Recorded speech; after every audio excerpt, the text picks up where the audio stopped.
Hello students, this is Isabella from St. Joseph College of Arts and Science. Today's topic Forgetting by Robert Lynd. Before entering into the prose, I would like to give small introduction about author. So Robert Lynd was born on 1879. He is an Irish writer. He became a professional journalist and for a number of years contributed the middle article in the New Statements under the pseudonym YY. So Robert Lynd is very humorous and delightful essayist. His essays are always simple, playful and in a satirical way. If we see about his writing style is always elegant and charming. So in his prose, in his essay Forgetting, Robert Lynd writes about the root causes of forgetting and also explains about what are the things or what are the items usually forgotten by people.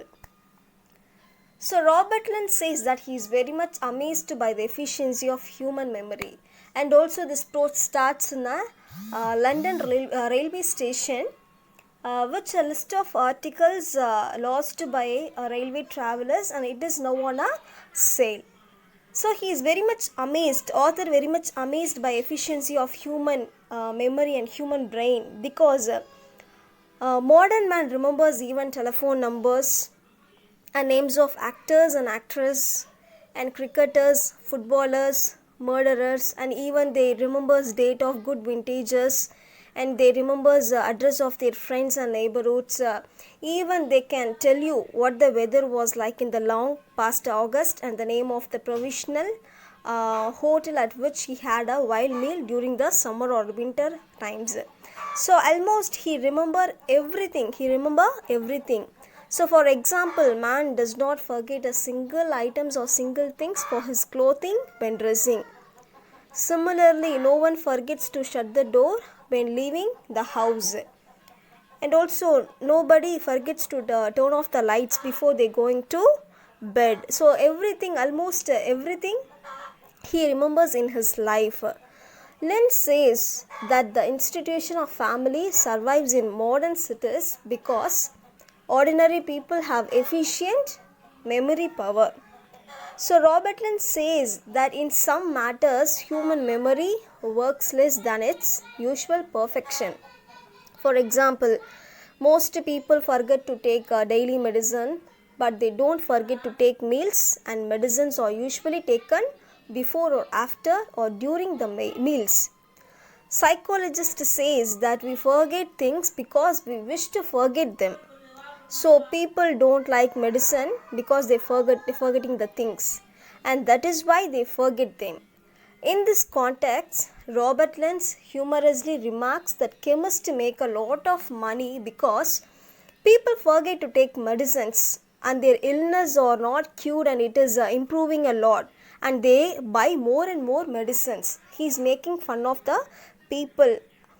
So according to Robert Lynd, the commonest form of forgetfulness is posting a letter. He mentioned that every people, commonest form of forgetfulness is only a posting letter in a post box, because most people forget to post letters. So Robert Lynd humorously remarks that if anyone asks him to post a letter is a poor judge of character, because Robert never posts the letter even if he keeps it in his pocket for many days. Similarly, the author leaves walking sticks and umbrellas during his journey. So, a list of articles lost by railway travelers has been published, and many people who read the list have been astonished at the absent-minded of the people, because most of the travelers are young sportsmen. They forgot their cricket balls and footballs. Lynd says these boys returning from the games have their imaginations filled with the vision of the playing field. The defeated players are very sad and they thought about their lost opportunities and failures. So the victorious boys have their heads among the stars thinking about their achievement, but both group of boys were in dream world and they forget to take their cricket bats and footballs when leaving the train. They are citizens of dreamland. So next coming about anglers. So anglers are also the citizens of dreamland. They are daydreamers. They forget to take the fishing rod when they go to home in the evening time. So their minds are filled with matter more glorious. Thus both the sportsman and anglers are absent-minded people. So author remarks that such absent-mindedness is a blessing. It is a blessing because these people forget their unhappiness and live in a dream world of utopia. Great thinkers, poets and philosophers were absent-minded people because their minds were full of high ideals and imaginations. Socrates, the great Greek philosopher, and S.T. Coleridge, the great English poet, were absent-minded people. So Robert Lynd, the possession of good memory is a great advantage for all people. So many great writers, poets and music composers have amazingly good memory power. Memory is half of the substance of their art. So if you see other hand, statements have extraordinarily bad memories. Often the facts in the autobiographies and speeches of statesmen are challenged. It shows that they have very poor memory.